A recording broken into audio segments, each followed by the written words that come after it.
ಕ್ರಿಕೆಟ್ನಲ್ಲೂ ಕಾಂಚನ ಕಮಾಲ್. England ತಂಡದ ವಿರುದ್ಧ team India ಐತಿಹಾಸಿಕ ಗೆಲುವು ದಾಖಲಿಸ್ತಾ ಇದ್ದಂತೆಯೇ ಬಿಸಿಸಿಐ ಆಟಗಾರರಿಗೆ ಸಿಹಿ ಸುದ್ದಿ ಕೊಟ್ಟಿದೆ. ಟೆಸ್ಟ್ ಕ್ರಿಕೆಟ್ಗೆ ಆದ್ಯತೆ ನೀಡುವ ಕ್ರಿಕೆಟಿಗರ ಆರ್ಥಿಕ ಬೆಳವಣಿಗೆಗೆ ಸಹಾಯವಾಗುವಂತೆ ಟೆಸ್ಟ್ ಕ್ರಿಕೆಟ್ ಪ್ರೋತ್ಸಾಹ ಯೋಜನೆಯನ್ನ ಘೋಷಣೆ ಮಾಡಿದೆ.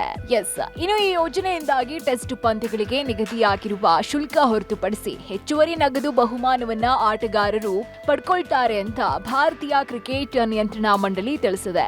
ಈ ಬಗ್ಗೆ ಸೋಷಿಯಲ್ ಮೀಡಿಯಾ ಎಕ್ಸ್ ನಲ್ಲಿ ಮಾಹಿತಿ ಹಂಚಿಕೊಂಡಿರುವಂತಹ ಬಿಸಿಸಿಐ ಕಾರ್ಯದರ್ಶಿ ಜೈಶಾ ತಮ್ಮ ಗೌರವಾನ್ವಿತ ಕ್ರೀಡಾಪಟುಗಳ ಆರ್ಥಿಕ ಬೆಳವಣಿಗೆಗೆ ಟೆಸ್ಟ್ ಕ್ರಿಕೆಟ್ ಪ್ರೋತ್ಸಾಹ ಯೋಜನೆಯನ್ನ ಬಿಸಿಸಿಐ ಘೋಷಣೆ ಮಾಡಿದೆ.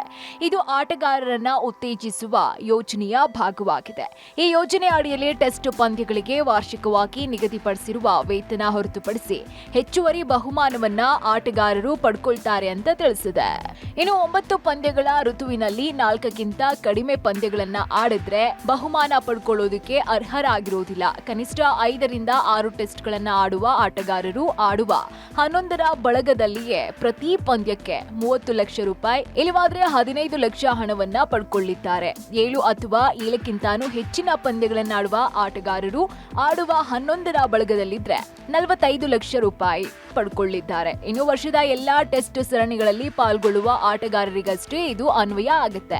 ಅಷ್ಟೇ ಅಲ್ಲದೆ ಭಾರತದಲ್ಲಿ ನಡೆಯುವ ಟೆಸ್ಟ್ ಕ್ರಿಕೆಟ್ ಅನ್ನ ಇನ್ನಷ್ಟು ಜನಪ್ರಿಯಗೊಳಿಸೋದಕ್ಕೆ ಬಿಸಿಸಿಐ ಪ್ರತಿ ವರ್ಷ 40 ಕೋಟಿ ರುಗಳನ್ನ ಹೆಚ್ಚುವರಿಯಾಗಿ ಹೂಡಿಕೆ ಮಾಡಲಿದೆ ಅಂತ ಜೈಶಾ ತಿಳಿಸಿದ್ದಾರೆ. ಇದರಿಂದಾಗಿ ಐಪಿಎಲ್ ಸೀಸನ್ಗಳಲ್ಲಿ ಮಾತ್ರವೇ ಕಾಂಚನ ಬಾಚಿಕೊಳ್ತಿದ್ದಂತಹ ಆಟಗಾರರು ಇನ್ಮುಂದೆ ಟೆಸ್ಟ್ ಕ್ರಿಕೆಟ್ನಲ್ಲೂ ಲಕ್ಷ ಲಕ್ಷ ಬಹುಮಾನವನ್ನ ಗಳಿಸಲಿದ್ದಾರೆ.